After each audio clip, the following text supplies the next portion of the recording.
سڵاتە نەبێ بینەرانی شارپرس دۆخی سیاسی عێراق و هەرێمی کوردستان بە تایبەتی وا دوایین کۆبوونەوەی لایەنە سیاسیەکان بە تایبەت یەکێتی نیشتیمانی کوردستان پارتی دیموکراتی کوردستان و یەکڕێزی چوونە بەغدا و دروستکردنی حکوومەتی داهاتووی عێراق گفتوگۆ دەکەین لەگەڵ بەڕێز ئاری هەرسین ئەندامی سەرکردایەتی پارتی دیموکراتی کوردستان کاگاری سڵاوت لەبێت دوایین کۆبوونەوە لە نێوان پارتی دیموکراتی کوردستان و یەکێتی نیشتیمانی کوردستاندا ئەنجام درا کارنامەی هاوبەش بووە پێکەوە کارکردن ئەمە تەوەری کۆبوونەوەکە بوو ئایا بە فعلی ئەتوانن لەگەڵ یەکێتی نیشتیمانی کوردستاندا کار بکەن و پێکەوە بچنە بەغدا؟ بەڵێ زۆر سپاس خۆی ئێمە سنجاری ترەوەمان باس کردووە لە ڕێگەیانەکان کە ئێمە هیچ چارێکی ترمان نییە ئێمە یەکێتی نیشتیمانی کوردستان جگەلەوەی کە بتوانین بێکەوە ئیش بکەین و ئەم کۆبوونەوانە و ئەو ئامادەسازیانی کە لە پێش ئەو کۆبوونەوەی کە لە سلێمانی کرا لە دەباشان بڵێنەوە ئامادەسازی کە کراوە بۆ ئەوەیە کە باشتر لێک حاڵی بین هەرێکەمان بزانین چیمانەوێت چی پێویستە ئەمانی کە باسمان کردووە بە هاوبەشی بخینە سەر کاغەس و بەیەکەوە لەگەڵ لایەنە سیاسەکانی تر بەیەکەوە ئیشی بۆ بکەین اینجا بۆیە بە تەئکید ئەگەر بڵێن ئیرادە نەبێت لەلایەن ئێمە یەکێتی نیشتیمانی کوردستانەوە بۆ ئیشی هاوبەش ئەو کۆبوونەوانە ئەو ئامادەسازی جێبەجێ نابێ بەڵام لە پێش دوایین کۆبوونەوەیە کە لەم چەند ڕۆژەی ڕابردووە ئەنجام درا لێدوانی دژبەیەک هەبوو لەلایەن پارتی دیموکراتی کوردستان و یەکێتی نیشتیمانی کوردستانەوە بە تایبەت لەلایەن وتەبێژەکانەوە ئەم لێدوانانە کە دژبەیەک بوون ئێستا ئاڵێ ئەتوانین بڵین کە ئەو گرژیانە کاڵبوونەتەوە ئەزانی چۆنە خۆی یعنی بڵێن عادەتەن لە دنیای سیاسەتە ئینسان پارالێل یعنی تەریب لەگەڵ یەکات دووشت ئەکات لەسەرێکەوە مفاوزاکە بەڵام لەسەرێکەوە ڕۆژانە ئابدەیت ئەکرێت و ئابدەیت ئەکات لەسەر ڕووداوەکان وی ئەو لێدوانانەی کە ئیرێت شتی ئاساین شتێکی تایبەت نییە هەر لە کوردستان بێت و هە لە بینی پارتی وچێتیا بێ استراتیژیەتەکە مهمە ئەوەیە کە ئێمە یەکێتی نیشتیمانی کوردستان ئیرادە هەیە لەلایەن یەکێتی نیشتیمانی کوردستان لەو لەلایەن ئێمەوە کە ئێمە بەیەکەوە ئیشی هاوبەش بکەین بەڵام وتەبێژی پارتی دیموکراتی کوردستان وتی ئەو ڕێکەوتنە استراتیژیە کە هەمان بۆ لەگەڵ یەکێتیان نەماوە بەڵام یەکێتی لە وەڵام ماوەتی ئێمە ڕێکەوتنەکەمان ماوە ئایا ئەم ڕێکەوتنە بە فعلی ماوە و کاری لەسەرکرێ اینجا بەڕێی من ئەو جۆرە قسانە لە کۆبوونەوەی ئاکرێ نەک لەسەر ڕاگەیانەکان و لەوانە ئەگەر وتەبێژی ئێمە وتبێتی ئەم ڕێکەوتنە نەماوە ڕاستیەکی حاشا هەڵنەگری وتووە لەبەرەوەی تۆ لە بواری سیاسەتی ڕۆژانە و بڵێن پراکتیکە هەست بە بوونی عیلاقەیەکی استراتیژی یا هاوپەیمانێکی استراتیژی لە نێوان ئێمە وشێتیە کاڵ بۆتەوە یا ئەسەن نەماوە بۆیە ئەبێ دانیشتن بکرێت بۆی ئیش بکرێت بۆ دامەزراندنی ڕێکەوتنامەیەکی نوێ لەبێ زروف گۆڕاوە لەسەر زروفی نوێ دوای کۆبوونەوەکە ئەو گرژیانە کاڵبوونەتەوە بە تەئکید کاڵ بۆتەوە زانی چۆنە یعنی ئەو گرژیانە ئەوە من زۆر جار باسم کردو لە شوێنی تر ئەوە شەڕێورەی سیاسین یعنی ئەبێت حتا زۆر لات ئاسایی بێ سبەینی ئێمە ڕێکەوتنێکی تریش بکەین لەگەڵ یەکێتی نیشتیمانی کوردستان ڕێکەوتنێکی استراتیژی لێرە و لەوێ یعنی قسەی دژ بەیەکە کرێ ئەگەر ئەوەش بوو معنای ئەوە نیە دنیا خراپ بووە ڕۆتینێکی سیاسیە ئاسایی بوونی دۆخەکە لە نێوان ئێوە و یەکێتیە بە جۆرێکە ئەتوانین بڵین کە ئەتوانن بەیەکەوە بچنە بەغدا ئەجا خۆی بێ وابێ یعنی خۆی یعنی بنمایی ئەم دانیشتنانە هۆکاری دانیشتنەکان ئەوەیە کە ئێمە بەیەکەوە لەگەڵ یەکێتی نیشتیمانی کوردستان و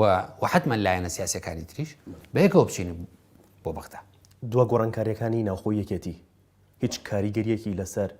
پارتی ئەبێت هیچ کاریگەریەکی لەسەر ڕێکەوتنی استراتیژی و پێکەوە کارکردنتانە بێت لەگەڵ یەکێتیە ئەو گۆڕانکاریانی کە لە ناوی یەکێتی نیشتیمانی کوردستانە کراوە ئەمانە شتی ناوخۆن و ئێمە هیوای سەرکەوتنیان بۆ خوازین بە ئاراستەی سەقامگیری و بڵێن ئارامی ناوی یەکێتی نیشتیمانی کوردستان بۆ ئەوەی زەمینە خۆشکا بۆ یەکێتی نیشتیمانی کوردستان کە بە ئاسانتر بەڕەوانتر بتوانێت لەگەڵ لایەنە سیاسیەکانی ترە تەعاملی سیاسی بکات پێکەوە چوونە بەغدا پارتی دیموکراتی کوردستان یەکێتی نیشتیمانی کوردستان پێکەوە بچنە بەغدا تا چەند گرنگە و ئەگەر بەجیاش بشن چ کاریگەریەکی بێت لەسەر کورد ئەگەر ئێمە بەجیا بچین و ماڵوێرانیە ئەگەر بەجیا بچین هەمومان زەرەرەکەین من جاری تریش لە شوێنی تری شاوتومە ئەگەر هەموو پۆستەکانی بەغا هەر هەمووی سەر و کۆمار و سەر و گۆزیران و سەرۆکی پەرلەمان کە سێ پۆستی زۆر مهمن بیرێ بە ئێمەی پارتی بەڵام بە تەنیا بچین نە قازانجی بۆ پارتی هەیە نە بۆ میلەتی کورد نە بۆ خەڵکی کوردستان جا بۆیە ئەوە ضرورەتێکی حتمیە کە ئێمە وێشێتی ئەبێت بە یەکەوە بچین بۆ بەقای ئیتر لە دوای ئەمەوە بەدیل نییە ئەوەی بڵێن هەرێکە لە ماڵی خۆی دانیشێ و بە تەنیا بچێ معاملە بکە لە بەغا ینی چوونە بەغدا بۆکو هێزێکی سیاسی تاگلایەنە بڕیاردانە چوونە بەغا وەکو لایەنێکی سیاسی تاگڕەویە وەکو ئەو چیرۆکە کۆنەوەیە کە خۆشە بیستوتە ئەو دارانی کە بە یەکەوە بن مشتێکن هیچ کەس ناتوانێت بیان شکێنێ کە بە تاقی تەنیا بوون بە ئاسانی شکێن بەڵام پارتی دیموکراتی کوردستان لە ماوەکانی ڕابردووە لە دوای هەڵبژاردننی ئەنجومەنی نوێنەرانی عێراق لەگەڵ لایەنە سونیەکان بەجیا لەگەڵ لایەنە شیعەکان کۆبوونەوەی ئەنجامداوە شاندێکی پارتیش چوونەتە بەغدا ئەمە ناوەنێکی ئەمانە کۆبوونەوەی لێک تێگەیشتنن ئەمانە بڵێن ئەم دانیشتانە بە مەبەستی ئەوە نەکراون کە ئێمە بچین ڕێکەوتن بکەین لەگەڵ لایەنێکی سیاسی یا سونە یا شیعە بۆی کە لە داهاتووە بەیەکەوە حکم بکەین لە عێراق بەس دانیشتی لێک تێگەیشتنە یعنی چی یعنی پێوانەی نەبزی سیاسی بەغدایە هیچی تر نییە ڕێکەوتن لەگەڵ چ لایەنێکی سیاسی عێراقا لە مەسلحەتی کووردە ئەو کاتێک کە ئێمە لەگەڵ لایەنە سیاسیەکان و لە پێش هەمویانەوەشێتی نیشتیمانی کوردستان لە دەوری مێزێک دانیشتین ئەبێ ئەو بڕیارە بەیەکەوە بێین چونکە ئەگەر ئێستا ئێمە وەکو پارتی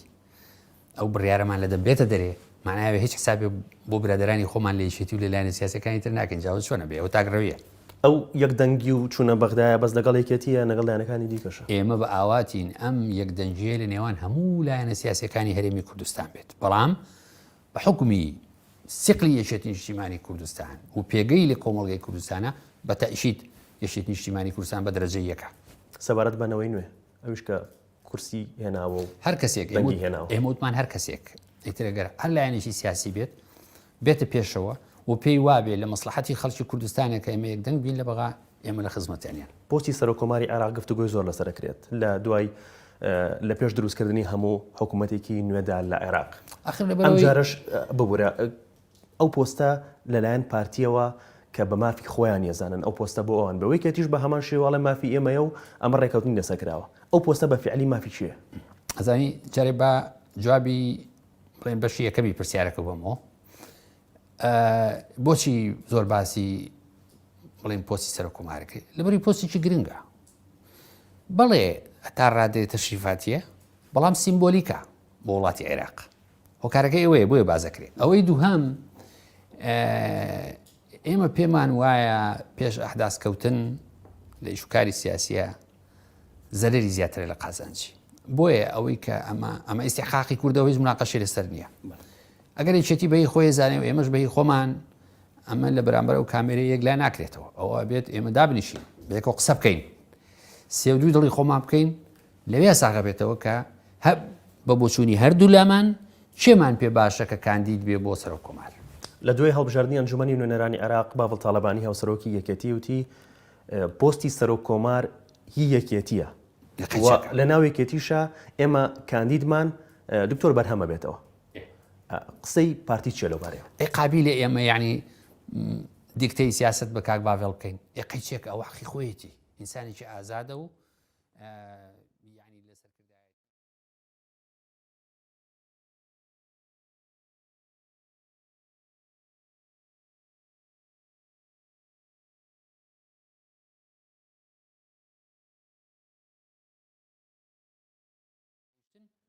بە ئەنجامەکان دەرکەونەوە کاتە سەبارەت بە کاندیدکردنەوەی تۆ بەرهەم پارتی چی دەڵێت لەوبارەیە ئەو قسانە ئێمە لە کۆبوونەوەیکرد لەگەڵی چێتیە کاندیدی تر ئەگەر هەبێت لە ناوێکێتیە پارتی مەرجی چییە بۆ ئەو کاندیدا بۆ پۆستی سەرۆکۆمار هین ئەزانین چۆنە بۆ هەموو کاندیدێک تۆ وەکو یەک نییە لەسەر کاندیدێ ملاحەزە و هەیە کاڵی ملاحەزە خوانە خواسە ئینسان بۆ تێ نەگا کە ئێمە یعنی گومانمان لە پاشی و لە نیشتیمان پەروەری کەسێک هەبێ ئێمە باسی کەفاعە دەکەین و باسی پێگەی سیاسی ئەو کەساکەین بۆیە ئەو شتانە لە کۆبوونەوەیە لەگەڵ یەکێتی نیشتیمانی کوردستان ساغێکەینەوە سەبارەت بە پۆستی پارێزگاری کەرکووک ئەوش بە هەمان شەو گفتوگۆی لەسەر ئەوەش مۆزوعێکی جیاوازە ئەوەش بە هەمان شێوە بێت لە دەوری مێزێک دابنیشین بێ کۆقسی لەسەر بکەین پارتی بە مافی خۆی زانێت بەتەچیت یەکێتیش بە هەمان شێوەڵە مافی خۆمە یقیچێک بە فعلی ئەو پۆستە مافی کێیە ئەخ بە عرزەکەم لە سیاسەتە ئەو کە لە ڕخێ ناخوا من بڵێم ئەمە هی منە و دنیا بێتە خوارەوە بە قسەی کەس ناکەم نە ئێمە توانین یعنی لە کەلی شەیتانی نەخوارەوە نەیشێتی نیشتیمانی کوردستان بۆی عرزم کردی ئیش و کاری سیاسی مفاوزاتە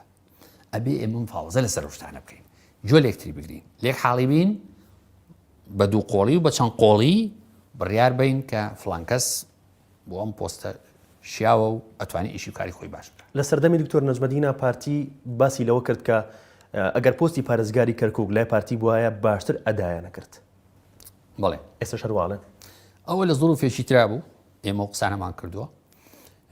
بەڵام بە هەر لایەشیا بیهێنی بیبەی خۆ هیچ کەس بە دوی خۆی ناڵێت ترشە و ئێمەش پێمان وایە کە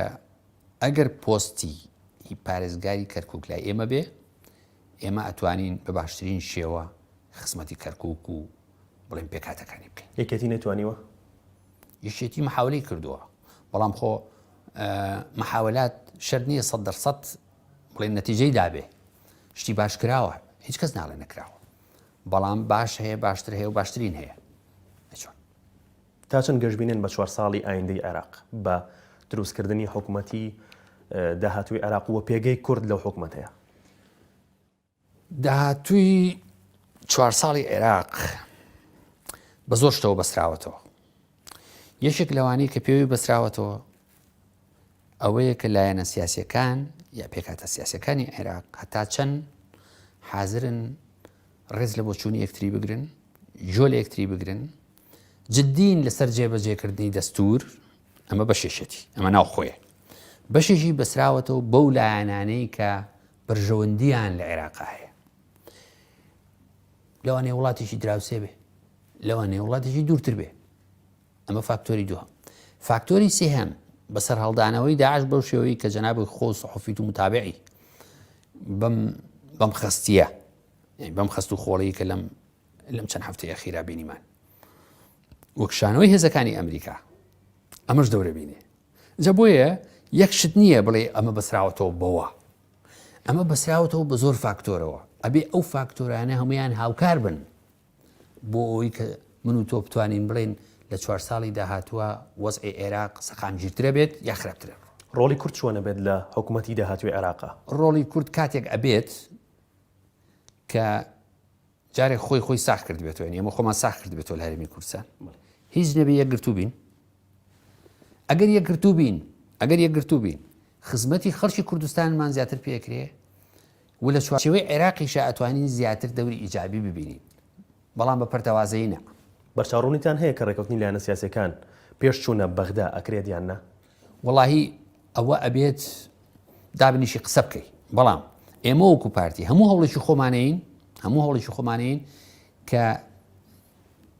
کە ئەچین بۆ بەغا دەرزمانتیان نەبێت یعنی پەرتەوازە نەبوو بین وەکو پارتی ئەوە مەبدەی ئێمەیە. وەڵامی یەکێتی چی بوو سەبارەت بە پێکەوە چوونە بەغدا؟ وەڵامێکی زۆر باش بوو. ئەو ڕێکەوتنە تەنیا لە نێوان ئێوە و یەکێتیە کراوە یان پارتی لە بەرنامەیە هەیە کە سەردانی لایەنە سیاسیەکانی دیکەش بکات؟ نا ئەگەر بیرێ بێ لە لێدوانەکانی یعنی چی ئێمە برادرانی ئێمە و چێشێتی نیشتیمانی کوردستان جەخت لەسەرەوە کراوەتەوە کە هەمومان بەیەکەوە بڕۆین. اینجا بۆیە یەشێتی نیشتیمانی کوردستانی وەکو ئێمە ئەوەی من حاڵی بووم و قەناعەتی بەوەیە کە ئێمە و یەشێتی زائد لایەنە سیاسیەکانی تر یعنی بەیەکەوە بەڵام وەکو جەنابە دەزانی بە حکمی ئەوەی کە ئێمە دوو جەمسەری بەهێزین لە هەرێمی کوردستان ئێمە و یەشێتی نیشتیمانی کوردستان ڕێکەوتنی استراتیژی نێوان ئێمە و یەشێتی هاوکار ئەبێت یاریدەدەرە بێت بۆ ئەوەی کە لایەنە سیاسەکانی تریش لەم بڵێن بەرە نیشتیمانیا بن. مەبەستم ئەوە نییە ئەگەر یەکێک نێتە ئەو ڕێکەوتنەوەی تر نیشتیمانی نییە بەڵام من وای ناوانێم یعنی بەرەیشی نیشتیمانی الجبهة الوطنية بۆیە من ئەوەی من حاڵی بووم هەم ئێمە هەمیشت نیشتیمانی کوردستان زۆر بەزدی بڕوامان بەوەیە کە لایەنە سیاسیەکانی تریش بەشدار بن تێ. بەڵێ بینە سەر دۆخی ناوخۆی هەرێمی کوردستان کە باز لە بودجە و موچەی فەرمانبەران و مامۆستایان ئەکرێت هاوڵاتی ئاسایی باز لەوا کات کە داهاتی سلێمانی لەلایەن یەکێتیەوە قۆڕخ کراوە و داهاتی هەولێر دۆگیش لەلایەن پارتیەوە وەڵامتان چییە بۆ قسێ؟ جارێ من بەڵێم من کادرێکی حیزبیم تۆزایی لەم بارگەیە داوامەکەم نەبوو من هاتووە هەستم ببم بە وتەبێژی حکوومەتی هەرێمی کوردستان نە ئەو زانیاریانێکی کە پێویستە لای من هەبێت من وەزیری دارایی نیم لای من هەیە ئەجا بۆیە بەڵام وەکو کەسایەتێکی سەیریکە ئێمە وەکوتم یعنی تیمەکانمان دابەش بوون ئێمە سێ تیمین یەک تیمی پەرلەمانتاری یەک تیمی پەرلەمانی یەک تیمی حکومی یەک تیمی حیزبی من سەر بە حیزبەکەیم ئەو داهاتانەی کە لە سلێمانی ئەچێت بۆ هەولێر ناچێت بۆ هەولێر ئەمانە بە قەناعەتی من برای بەڕێزم حەقا ئەو پرسیارانە یعنی ئاڕاستەی هی وەزیری دارایی بکرێت کە نەپارتی و نەیشێتیە بە قەناعەتی من وایە بەڵام ئەگەر شەبابی مسەر هینەکە سەر ئەگەر داهاتی ناوخۆ من جارێ لە پێشە باسی ئەو منتیقەیە کەم بەداخەوە ئەو منتیقی کە پێڵەن زۆنی زەرد ئەگەر داهاتەکانی ئیبراهیم خەلیل یا هەر شوێنێکتر یا هی ئەم غەرامی ئۆتۆمبیل و ئەمانە یا ڕسوماتی مرور ئەگەر نەچێتەوە ناو قاسەی هی وەزارەتی دارایی ئەی کەواتە ئێمە وەزارەتی دارایی و حکوومەتمان بۆ چییە هەر حیزب خۆی هەمووی بەرێ بەڕێوە ئەمە شتێکی خراپ ئەگەر وابێ من باسی زۆنی زەردەم کرد ئێستا ئێمە سەر زۆنی سەوس ئەویش بە هەمان شێوەیە ئەگەر داهاتێک لە محافزەی سلێمانی و هەڵەبجە هەبێت وەیشێتی نیشتیمانی کوردستان دەستی کرد بێ بە سەری هەشتێکی خراپی کردووە بۆ چونکە بەوە نە پارتی بغزانوە نە زەرری لە پارتیاوە زەرەکە یعنی دوجار یعنی بە بابێ و بە باران بێ هەر لە عمری بەفرکەمە بێتەوە یعنی چه ئێمە و چێشێتی خوانە خواستە من هەستم بۆ نەکردو بەڵام با بڵێن وایە خوانە خواستە ئەگەر خەریکی بغزاندنی یەکتری بین لە ڕێی بەکارهێنانی داهاتی ناوخۆ وەکو چەچێک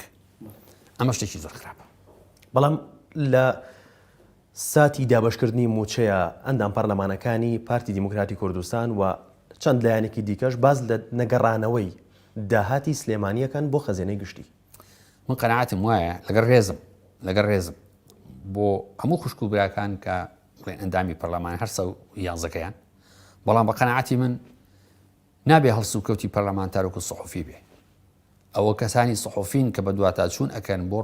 بۆ ڕووداوەکانی کۆمەڵگە و ئەیکەن بە هەواڵ و پێشکەشی هاوڵاتیان یەکەن ئەوەی کە پەرلەمانتارە ئەبێ بە دوواداچوون بکە هیچ پێویست ناکات لەبەر کامێرە و لە فەیسبوک و لە ئینستاگرام دابنیشە سیاست بکە ئەوە ڕێگەی سیاستکردن نییە ئەبێ لە لیژانە دابنیشە کۆبنەوەی بکە دوجار نەتیجەی مناقەشەکانی ناو لیژانی پەرلەمانی بێنێتە ناو قاعی پەرلەمان واتە بەرەزەڵی بۆ جۆرەنی و داهاتی سلێمانی ئەگەڕێتەوە من ئەڵێم ئەگەر بۆ جۆرەش بێ ئالیاتی باسکردنەکەی ڕاست نییە سیاسیانە نییە بەڵێ ئەگەر لەگەر نەگەڕانەوەی داهاتی سلێمانیە سەرۆکی حکوومەتی هەرێمی کوردستان کە سەرۆکی حکوومەتی هەولێر و دوهۆک نییە سەرۆکی حکوومەتی هەرێمی کوردستان هی هەموو کوردستانە بە سلێمانیشەوە بە پارێزگای هەڵەبجەشەوە لەو کاتەیە کە داهاتی سلێمانی ناگەڕێتەوە ناتوانێت بۆ من لیژنەیەک دروست بکات بە سەرۆکایەتی خۆی سەرپەرشتی گەڕانەوەی داهاتی سلێمانی بکات من تۆ نازانین ئەو لیژنەیە دروست کراوە یا نا بەڵام من تەسەورەکەم بەشێکی ئەوە عیلاقەی هەیە بەسەر ئەو حاڵەتە نەخوازراوەی کە هیچمان پێمان خۆش نییە لە وڵاتە ئەویش دیاردەی دوو ئیدارەیە هەڵبژاردنی پەرلەمانی کوردستان ئەنجامەدرێت کەمتر لە ساڵێکی ماوە 100% دەبێ ئەنجام بدرێت چۆن ئەدای حکوومەتی هەرێمی کوردستان لە 4 ساڵی ڕابردووە کەمتر لە ساڵێکی ماوەکە وادەکەی تەواو بێت ئەدای ئەم حکوومەتە چۆن بوو ئەزانی کاشی ئەزیزم لە هەر شوێنێکی دنیا کە باسی یعنی بڵێن ئەدای حکوومەت دەکەیت ئەبێت بەپی ئیمکانێتی ئەو حکوومەتە قسە بکەیت هەردوو ئیمکانێت هەم مادی هەم HR Human Resources یعنی سەرچاوە مرۆیەکان بەسمان چییە؟ بەسمان کواڵیتی بەڕێوەبەری گشتیە و کواڵیتی مدیر ناحیەیە سەرۆکی شارەوانیە مەحافەزە وەزیرە جێگری وەزیرە ئەمە سەرچاوە مرۆیەکان لەگەڵ ئەوەیە تۆ پێویستە بە سەرچاوی مادیە یا بڵێن پێویستە بە ئیمکانێتی مادیە ئەگەر بێت و ئەم دوانە لە یەک بی بەو ئیمکانێتی کە حکوومەتی هەرێمی کوردستانی هەیەی بەم دیاردە دوو ئیدارەیی کە ئێمە هەمانە بەو زەختەی کە پەکەکەی کاتە سەر ئێمە بەم زەختەی کە داعشی کاتە سەر ئێمە و بەو شێشانی کە هەمانە لەگەڵ بەغا ئەوەی بڵێن میزانی حکوومەتی هەرێمی کوردستانەوەمانە و بە کێشە دەستوریەکان هەمووی بەیەکە و زەرب و تەقسیم کە بەڕێی من ئۆکەی. کاگاری لە هەڵبژاردننی ئەنجومەنی نوێنەرانی عێراقا دەنگی هەموو لایەنەکان کەمی کرد هەرچەندە کورسی پارتی زیادی کرد بەڵام دەنگەکانی کەمی کردووە. چی ئەکەن بۆ ئەوەی کە لە هەڵبژاردننی پەرلەمانی کوردستانە تاویزی ئەوە بنەوە ئەو دەنگانە کەم نەکات؟ ئێمە پێویستە یەک دووشت بکەین زۆر بە عەجەلە، زۆر بە عەجەلە. یەکێک لەوانەوەیە کە بە خۆمان بچینەوە بزانین بۆ بپرسین بۆچی خەڵکێکی زۆر نهاتۆ بۆ دەنگان لەکێ تووڕەیە.